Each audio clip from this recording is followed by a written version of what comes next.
experiment takes the notion that Tyson and I have been playing, which is the notion of hacking. And the idea of hacking is the idea that when something is given to you as a given, as something that is fixed, you can reappropriate it and make new meanings out of it. And by doing that, there's a democratic play in which you challenge it that anyone can fix the meaning of something. So you give it a new meaning, but also you invite others to take whatever you made then and give it new meanings. So with that in mind, we're gonna play with a speech that Secretary of Education Betsy DeVos gave. And in different stations, we're gonna hack it and we're gonna remix it and make it into something new. So in one of the stations, you're gonna have tools to play with it with audio. So you have a voice recorded instruments, a computer loaded with Audacity, and you're gonna remix the audio of the speech, adding things, layering it to make it into something new. And that something new has to be something that speaks to you. So it doesn't have to be necessarily critical if you're not critical of it, but it has to be made into something that speaks to you. In another session, on another table, you're gonna play with it visually. So you have a printer connected to a computer, you have a Polaroid camera, you have magazines to make a collage, you have different markers and glue and all that stuff.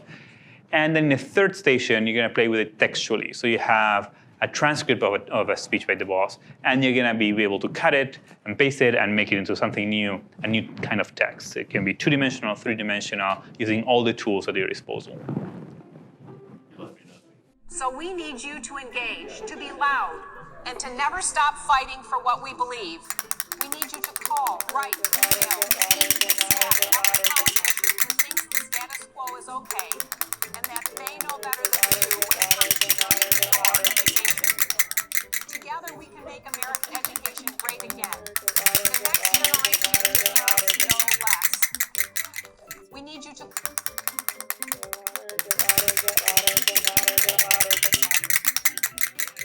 call, write, email, tweet. So we kind of talked about this being a three-dimensional pop-up constructivist hacked poem in primary colors. So throwing that into art, we'll be referencing red, yellow, and blue as being foundational colors, foundational thoughts. And we decided, I think the title of the piece is called Betsy.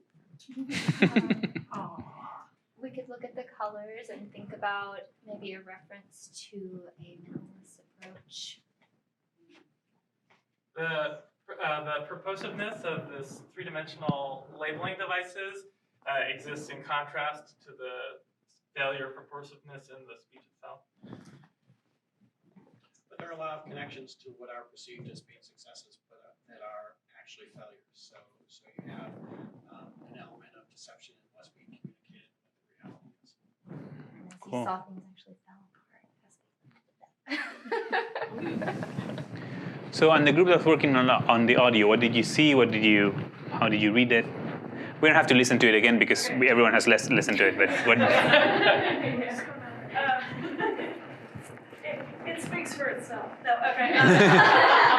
First of all, I typically audio, which tends to be my least favorite format of learning. But what I realized and made the point here is that it gave me a headache, and I couldn't really hear because of, I think Corson did a really good job of layering all the different textures, and all I could hear were the buzzwords.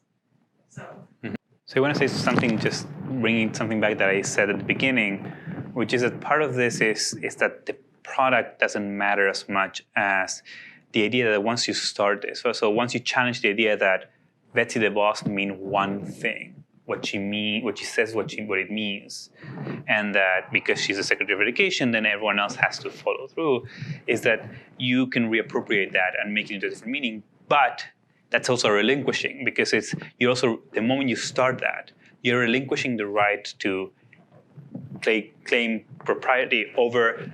It's not your property, the final product, because someone else will come and will do something else with that because you entered a game, you entered a flow of, okay, I'm challenging anyone's right to tell me what something means, but that means I cannot tell someone else what that means either, right? So that once you put that in play, that becomes part of the commons. And it's applying democracy. It's something that becomes part of the commons and everyone has a stake in it and everyone has a right to redo something with it. But what it's important is to sort of reclaim that right to do something, and to reread something that has been presented as a given.